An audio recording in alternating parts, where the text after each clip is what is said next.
ये कहानी है एक छोटे से परिवार की। नाम था अरोड़ा परिवार। 3 लोग, राजेश, उनकी पत्नी मीरा और उनकी 8 साल की प्यारी सी बेटी अनन्या। राजेश का ट्रांसफर हो गया था एक दूर के कस्बे में जिसका नाम था छाया नगर। वहाँ दिन छोटे थे और रातें बहुत लंबी। सूरज ढलते ही ऐसा लगता जैसे पूरी दुनिया सो गई हो, सिर्फ हवा की सरसराहट और दूर कहीं कुत्तों का भौंकना। नया घर पुराना था, बड़ा खाली खाली सा। अनन्या को अपना कमरा मिला। वहाँ वो अपनी पुरानी गुड़ियाओं के साथ खेलती, लेकिन उसे ये जगह बिल्कुल पसंद नहीं थी। पापा, यहाँ कोई दोस्त नहीं है, वो रोज शिकायत करती। एक दिन मीरा उसे बाजार ले गई। पुराना बाजार था, धूल भरी दुकानें, टूटी फूटी गलियां। एक छोटी सी दुकान पर अनन्या की नजर पड़ी 2 गुड़ियाओं पर। दोनों बिल्कुल एक जैसी, लंबे काले बाल, नीली नीली चमकदार आंखें और चेहरे पर एक अजीब सी मुस्कान जो देखने वाले को देखती हुई लगती थी। मम्मी ये ले लो ना। अनन्या ने जिद पकड़ ली। दुकानदार बूढ़ा था। उसने धीरे से मुस्कुराकर कहा, ये बहुत पुरानी है बच्ची, 100 साल पुरानी है। मीरा को कुछ अजीब लगा, लेकिन बेटी की खुशी के लिए ले लिया। घर आकर अनन्या ने उन्हें नाम दिए, लिली और रोज। पहली रात तो सब ठीक था, लेकिन दूसरी सुबह अनन्या ने कहा, मम्मी, लिली ने मुझसे बात की है। मीरा हंस दी। सपना देखा होगा बेटा। लेकिन धीरे धीरे चीजें बदलने लगीं। अनन्या रात में जागती, कहती, वे फुसफुसा रही हैं, कह रही हैं, हम 100 हैं, हम 100 हैं। राजेश को लगा बच्ची अकेलापन महसूस कर रही है, लेकिन मीरा को रात में कुछ अजीब लगता। एक बार उसने अनन्या के कमरे में झांका। गुड़ियाएं रखी थीं बिस्तर पर। उनकी आंखें हल्की सी हिली कि नहीं, शायद हवा से। फिर एक रात राजेश घर लौटा।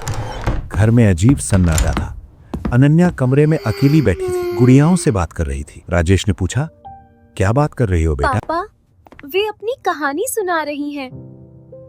वो सुनकर राजेश के रोंगटे खड़े हो गए। 100 साल पहले छाया नगर के पास एक अनाथालय था। वहां 100 छोटी छोटी बच्चियां रहती थीं, सब अलग अलग, लेकिन एक दूसरे से इतनी जुड़ी हुई कि मानो एक ही आत्मा के टुकड़े हों। अनाथालय का मालिक था एक क्रूर तांत्रिक। उसे लगा कि अगर 100 मासूम आत्माओं को एक साथ बांध दिया जाए तो अनंत शक्ति मिल सकती है। एक रात उसने रिचुअल शुरू किया। सब बच्चियों को एक कमरे में बंद कर दिया। मंत्र पढ़ने लगा। बच्चियां रोती रहीं, चीखती रहीं, लेकिन वो नहीं रुका। अचानक आग लग गई। पूरी इमारत जल गई। सब बच्चियां मर गईं, लेकिन उनकी आत्माएं फंस गईं। तांत्रिक ने मरने से पहले उन्हें 2 गुड़ियाओं में बंद कर दिया था, वही जुड़वा गुड़ियाएं जो अनाथालय में सजावट के लिए रखी थी। अनन्या ने कहा, वे कहती हैं,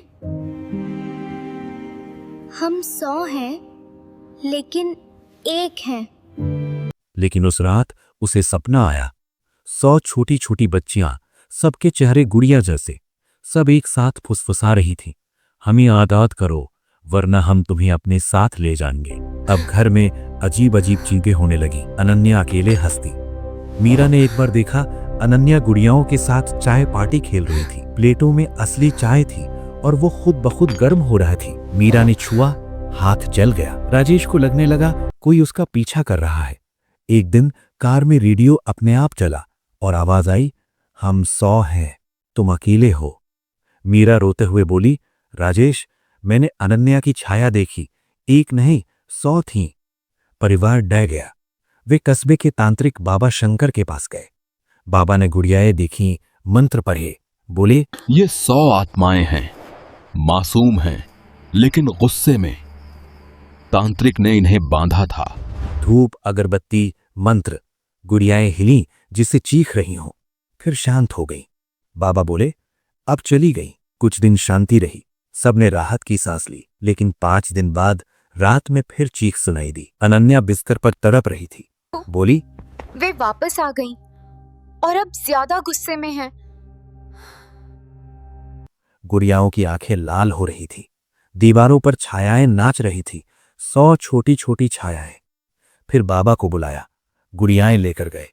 बाबा हैरान रह गए, बोले, ये 100 आत्माएं नहीं हैं, ये एक ही एंटिटी के 100 टुकड़े हैं। फिर सच बताया। 100 साल पहले अनाथालय में एक लड़की थी। उसके दिमाग में 100 अलग अलग व्यक्तित्व थे, बहुत गंभीर मेंटल डिसऑर्डर। तांत्रिक ने उसे मारकर उसकी शक्ति लेना चाही, लेकिन मरते वक्त उस लड़की के 100 व्यक्तित्व इन गुड़ियाओं में फंस गए।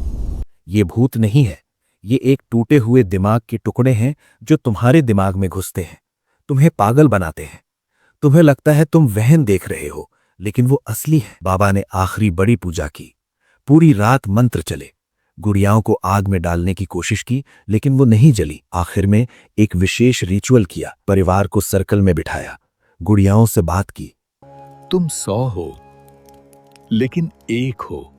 घर में तूफान आया, हवा चली, सारी आवाजें एक साथ गूंजी। अनन्या बेहोश हो गई। सुबह जब आंख खुली, सब शांत था। बाबा बोले, अब चली गईं, लेकिन अगर कोई कमजोर दिमाग वाला इन्हें छुएगा, वापस आ जाएंगी। परिवार ने गुड़ियाएं जंगल में गाड़ दी। जीवन फिर सामान्य हो गया। लेकिन आज भी छाया नगर में लोग फुसफुसाते हैं, कहते हैं वो गुड़ियाएं कहीं जमीन के नीचे हैं, कोई बच्चा उन्हें खोद कर निकाल लेगा और फिर 100 आवाजें फिर फुसफुसाएंगी, हम 100 हैं। अब तुम बताओ, तुम्हारे घर में कोई पुरानी गुड़िया तो नहीं है ना? रात में कभी उसकी आंखें हिलती हुई लगी हैं? क्योंकि ये कहानी खत्म नहीं हुई है, शायद अभी अभी शुरू हुई है। को यह वीडियो अच्छी लगी तो हमारे चैनल सच जो डरा दे को सब्सक्राइब करना मत भूलना।